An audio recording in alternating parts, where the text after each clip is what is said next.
আগন্তুক দুৰ্গা পূজা আহি আছে আৰু লগতে বিয়া পাৰ্টিলৈ যোৱাৰ আগত কফিৰ লগত এইকেইটা বস্তু মিলাই আপোনালোকে স্কিনত লগাব। স্কিন উজ্জ্বল হৈ জিলিকি উঠিব। আপুনি কেতিয়াবা এনেকুৱা ফেচ মাস্ক বিচাৰেনে যিটো ফেচ মাস্কে স্কিন হাইড্ৰেট কৰিব পাৰে, স্কিনখন মইশ্চাৰাইজ কৰিব পাৰে, স্কিনত লাগি থকা ডেড স্কিন চেল বা মৃত কোষ দূৰ কৰি স্কিনখন চাফা কৰিব পাৰে, স্কিনৰ দাগ দূৰ কৰিব পাৰে, স্কিনখন উজ্জ্বল বগা আৰু গ্লো কৰিব পাৰে। যদি বিচাৰে তেতিয়াহ'লে এনেকুৱা কৰিব পৰা আপোনাৰ বাবে খুব বঢ়িয়া এটা ফেচ মাস্ক আজি লৈ আহিছোঁ। হাই ফ্ৰেণ্ডছ, আপোনালোক সকলোকে মোৰ অসমীয়া হাউচৱাইফ চেনেলৰ নতুন এটা ভিডিঅ'লৈ স্বাগতম জনাইছোঁ। আশা ৰাখিছোঁ আপোনালোক সকলো ভালে আছে। আজি মই আপোনালোকলৈ লৈ আহিছোঁ মুখৰ কলা দাগ দূৰ কৰিব পৰা, স্কিনখন উজ্জ্বল কৰিব পৰা, গ্লো কৰিব পৰা, বগা কৰিব পৰা খুব বঢ়িয়া এটা কফিৰ ফেচ পেক। এই ফেচ পেকটো দেখুৱাৰ আগতে আপোনালোকলৈ এটা ৰিকুৱেষ্ট আছে। আপোনালোকে যদি মোৰ অসমীয়া হাউচৱাইফ চেনেলটোলৈ নতুনকৈ আহিছে বা নতুনকৈ চাবলৈ আৰম্ভ কৰিছে, আগতে ছাবস্ক্ৰাইব কৰি লোৱা নাই, তেতিয়াহ'লে সোনকালে মোৰ অসমীয়া হাউচৱাইফ চেনেলটো ছাবস্ক্ৰাইব কৰি ল'ব। আৰু ছাবস্ক্ৰাইব কৰিবলৈ হ'লে আপোনালোকৰ মোবাইলৰ স্ক্ৰীনৰ তলতে থকা ছাবস্ক্ৰাইব বটনটো টিপি ওচৰতে থকা বেলটো টিপি দিব। তেতিয়া মই আহিবলগীয়া সকলোবোৰ ভিডিঅ' নটিফিকেশ্যন আপোনালোকলৈ সোনকালে যাব আৰু আপোনালোকে সোনকালে ভিডিঅ'সমূহ চাবলৈ পাব। খুব কম খৰচতে আৰু আমাৰ সকলোৰে ঘৰত থকা কেইটামান সাধাৰণ বস্তুৰ সহায়ত আপোনালোকে এই ফেচ পেকটো বনাব পাৰিব আৰু মুখৰ উজ্জ্বলতা আনিব পাৰিব, কলা দাগ দূৰ কৰিব পাৰিব আৰু স্কিনখন গ্লো কৰিব পাৰিব। আজিৰ এই ফেচ পেকটো দুটা ষ্টেপত কৰিব লাগিব। তাৰে প্ৰথম ষ্টেপটো কি কৰোঁ চাওঁ আহক। এতিয়া মই ফাৰ্ষ্ট ষ্টেপটো কৰিবৰ কাৰণে আনিছোঁ এটুকুৰা নেচাৰেল এল'ভেৰাৰ পাত। এই নেচাৰেল এল'ভেৰা পাত টুকুৰা মই প্ৰথমতে কাটি এনেকৈ থিয়কৈ থৈ দিলোঁ। তেতিয়া ইয়াৰ হালধীয়া পানীটো ওলাই গৈছে। এই পানীটো থাকিলে যদি স্কিনত লগায় তেতিয়াহ'লে আপোনালোকৰ স্কিনখন খজুৱাব। সেইকাৰণে আপোনালোকে এল'ভেৰা পাতটো কাটি 20 মিনিটমান ৰাখি থ'ব, যাতে এই হালধীয়া ৰসটো ওলাই যায়। তাৰপাছত আপোনালোকে ব্যৱহাৰ কৰিব পাৰিব। এতিয়া মই এল'ভেৰাৰ পাতটোৰ পৰা এনেকৈ ওপৰৰ পাতটো কাটি জেলটো উলিয়াই ল'ম। জেলটো উলিয়াই ল'লোঁ, এয়া দেখিছে। জেলটো উলিয়াই লোৱাৰ পাছত এতিয়া মই এই জেলখিনি চুৰিৰ আগটোৰে অকণমান এনেকৈ ফুটাই দিছোঁ। ইয়াৰ পাছত মই এই জেলটোৰ ওপৰত এটা বস্তু মিক্স কৰিম আৰু সেই বস্তুটো হৈছে এয়া পিচি লোৱা চেনি। আপোনালোকে চেনিটো পিচি লোৱা চেনি ল'ব, গোটা চেনি নল'ব। ময়ো এয়া পিচি লোৱা চেনি আধা চামুচৰ জোখাৰে মই এয়া পাতটোতে দি লৈছোঁ। এনেকৈ আপোনালোকে গোটেই পাতটোতে চেনি দি ল'ব, পিচি লোৱা চেনি। দি লোৱাৰ পাছত এইটো কেনেকৈ ব্যৱহাৰ কৰিব সেইটো মই দেখুৱাইছোঁ। আৰু চেনিখিনি দি পেলাই আপোনালোকে অকণমান হেঁচি ভিতৰলৈ চেনিটো ভৰাই দিব। আৰু এতিয়া এইটো ৰেডি হৈ গ'ল লগাবৰ বাবে। কেনেকৈ লগাব লাগে ভিডিঅ'টো পিছলৈ মই দেখুৱাইছোঁ, ভিডিঅ'টো চাই যাব। এতিয়া আপোনালোকে দেখা পালে এটুকুৰা নেচাৰেল এল'ভেৰা কাটি লৈ মই ইয়াতে অকণমান মিহি চেনি মিক্স কৰিছোঁ, চেনি লগাই লৈছোঁ। আৰু এই টুকুৰাই এতিয়া মুখখন প্ৰথম ষ্টেপটোত আপোনালোকে এনেকৈ মাছাজ কৰি 2 মিনিট স্কিনখন চাফা কৰি ল'ব লাগিব।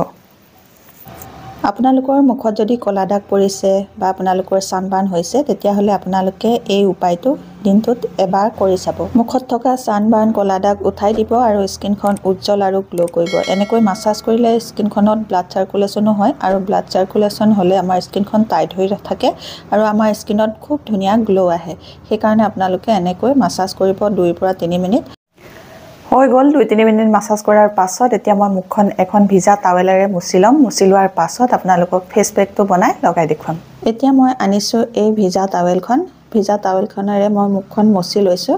আপোনালোকে এনেকৈ মচি ল'ব। মাছাজ কৰোঁতে আমাৰ যিবোৰ লেতেৰা ধূলি বালি ওলালে সেইবোৰ এনেকৈ মচি দিলে চাফা হৈ যাব আৰু স্কিনখন গ্লো হোৱাত সহায় হ'ব। এতিয়া মই মুখখন মচি ল'লোঁ। মুখখন মচি লোৱাৰ পাছত এতিয়া ব'লক চাওঁ ফেচ পেকটো কেনেকৈ বনাওঁ। এতিয়া মই আপোনালোকক বনাই দেখুৱাম কফিৰ এটা খুব বঢ়িয়া ফেচ মাস্ক। আৰু সেই ফেচ মাস্কটো বনাবৰ কাৰণে মই প্ৰথমেই আনিছোঁ এটা কফিৰ পেকেট। আপোনালোকৰ ঘৰত যদি কফিৰ বটলটো নাই তেতিয়াহ'লে আপোনালোকে এনেকুৱা 10 টকীয়া কফিৰ পেকেট এটা কিনি আনি আপোনালোকে 2 বা 3 বাৰলৈ এই ফেচ পেকটো বনাই লগাব পাৰিব। এটা পেকেটে আপোনালোকৰ 3 বাৰলৈ হৈ যাব। মই এতিয়া এচামুচৰ জোখাৰে এয়া কফি ল'লোঁ। কফি পাউডাৰৰ লগত এতিয়া মই মিক্স কৰিম এইটো পিচি লোৱা মচুৰ দাইলৰ গুড়া। পিচি লোৱা মচুৰ দাইলৰ গুড়াটো আমাৰ স্কিনৰ কাৰণে বহুত ভাল হয়। টেনিং দূৰ কৰিবৰ কাৰণে, ছানবাৰ্ণ দূৰ কৰিবৰ কাৰণে, ক'লা ডাৰ্ক স্পট দূৰ কৰিবৰ কাৰণে বহুত ভাল হয়। এতিয়া মই 2টা বস্তু মিক্স কৰি ল'লোঁ। মিক্স কৰি লোৱাৰ পাছত ইয়াৰ লগতে এতিয়া মই মিক্স কৰিম অকণমান এল'ভেৰা জেল। এল'ভেৰা জেল যদি আপোনালোকৰ কিনা এল'ভেৰা জেল নাই তেতিয়াহ'লে নেচাৰেল পাতটোৰ পৰা জেল উলিয়াই ইয়াত মিক্স কৰি ল'লেও হ'ব। এতিয়া মই এয়া এল'ভেৰা জেল মিক্স কৰি দিয়াৰ পাছত এইটো লিকুইড ফৰ্মত আহি গৈছে। এতিয়া মই ইয়াৰ লগতে মিক্স কৰিম আৰু এবিধ বস্তু আৰু সেই বস্তুবিধ হৈছে এয়া মৌ। মৌৱে আমাৰ স্কিনখনৰ উজ্জ্বলতা আনিবলৈ সহায় কৰে, স্কিনখন হাইড্ৰেট কৰি ৰখাত সহায় কৰে। ইয়াতে এতিয়া মৌ মিক্স কৰিব লাগিব আধা চামুচ। মই এয়া আধা চামুচৰ জোখাৰে ইয়াতে মৌ দি পেলাই এয়া মিক্স কৰি লৈছোঁ।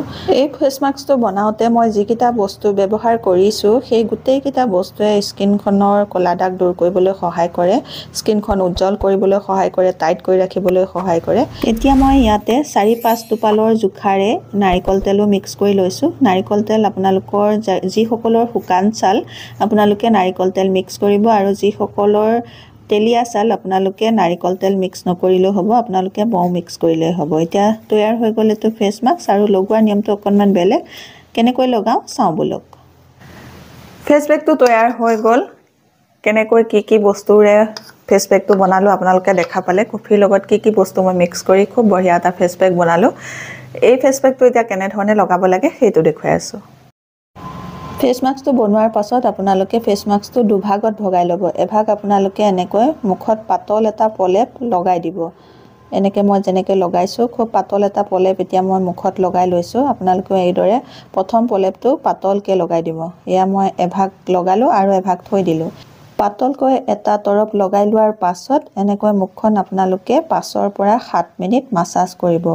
মাছাজ কৰা নিয়মখিনি এতিয়া মই আপোনালোকক শিকাই দিম। থুতৰিৰ তলটো আপোনালোকে মই যেনেকৈ মাছাজ কৰিছোঁ এতিয়া তেনেকৈ কৰিব, আৰু এই গালখনত মাছাজ কৰিবলৈ হ'লে আঙুলিটো এনেকৈ বেকা কৰি লৈ ওপৰলৈ টানি আপোনালোকে মাছাজ কৰিব। এনেকৈ মাছাজ কৰিলে আপোনালোকৰ স্কিনখন টাইট হৈ থাকিব, সোনকালে স্কিনখন ওলমি নাহিব। চকুৰ গুৰিটো আপোনালোকে ভালকৈ মাছাজ কৰি দিব লগাই পেলাই। এনেকৈ মাছাজ কৰিলে চকুৰ গুৰি ক'লা পৰা সমস্যাও দূৰ হ'ব। আপোনালোকে এনেকৈ আপাৰ ডাইৰেকশ্যনত মাছাজ কৰিব। এনেকৈ মাছাজ কৰিলে আপোনালোকৰ বয়স বাঢ়ি আহিলেও স্কিনখন টাইট হৈ থাকিব আৰু সোনকালে বলি ৰেখা নপৰিব। হৈ গ'ল এতিয়া 7 মিনিট মাছাজ কৰি। 7 মিনিট মাছাজ কৰি লোৱাৰ পাছত এতিয়া মই থৈ দিয়া আধাখিনি যিটো ফেচ পেক থৈ দিছিলোঁ সেই ফেচ পেকটো ভালকৈ মুখত আকৌ এটা প্ৰলেপ লগাই দিম। ডাঠকৈ এটা প্ৰলেপ লগাই দিব লাগিব। পিছত লগোৱা এই প্ৰলেপটো মই অকণমান ডাঠকৈ লগাই দিছোঁ, দেখিছেনে? আপোনালোকেও পিছৰ প্ৰলেপটো অকণমান ডাঠকৈ লগাই দিব, যাতে ফেচ পেকটো 15 মিনিটলৈকে নুশুকুৱাকৈ থাকে। আপোনালোকে এনেদৰে 15 মিনিট মুখত যদি এই ফেচ পেকটো লগাই ৰাখে তেতিয়াহ'লে স্কিনৰ উজ্জ্বলতা বাঢ়িব, ক'লা দাগ দূৰ হ'ব। মুখখনত মই এতিয়া ডাঠকৈ এটা প্ৰলেপ লগাই লৈছোঁ। লগাই লোৱাৰ পাছত এতিয়া মই 15 মিনিট ৰাখিম। 15 মিনিট ৰখোৱাৰ পাছত মই ঠাণ্ডা পানীৰে মুখখন ধুই ল'ম। ঠাণ্ডা পানীৰে মুখখন ধুই লোৱাৰ পাছত আপোনালোকে নিজৰ যিটো মইশ্চাৰাইজাৰ সেইটো লগাব। নহ'লে আপোনালোকে মইশ্চাৰাইজাৰ নলগালে অকণমান গোলাপ জল, আধা চামুচ গোলাপ জল ল'ব, তাতে অকণমান এল'ভেৰা জেল মিক্স কৰিব। মিক্স কৰি পেলাই মুখত লগাই তেনেকৈও লগাব পাৰে। নহ'লে আপোনালোকে যিটো মইশ্চাৰাইজাৰ লগায় সেইটো লগাব পাৰে। যিকোনো এটা ভিতৰত আপোনালোকে লগাব। লগোৱাৰ 15 মিনিট পাছত আপোনালোকে ছানস্ক্ৰীন লগাব। ছানস্ক্ৰীন নলগোৱাকৈ গৰম দিনত নাথাকিব, কাৰণ গৰমতে আমাৰ ঘৰৰ ভিতৰত থাকিলেও স্কিনখন ক'লা পৰে।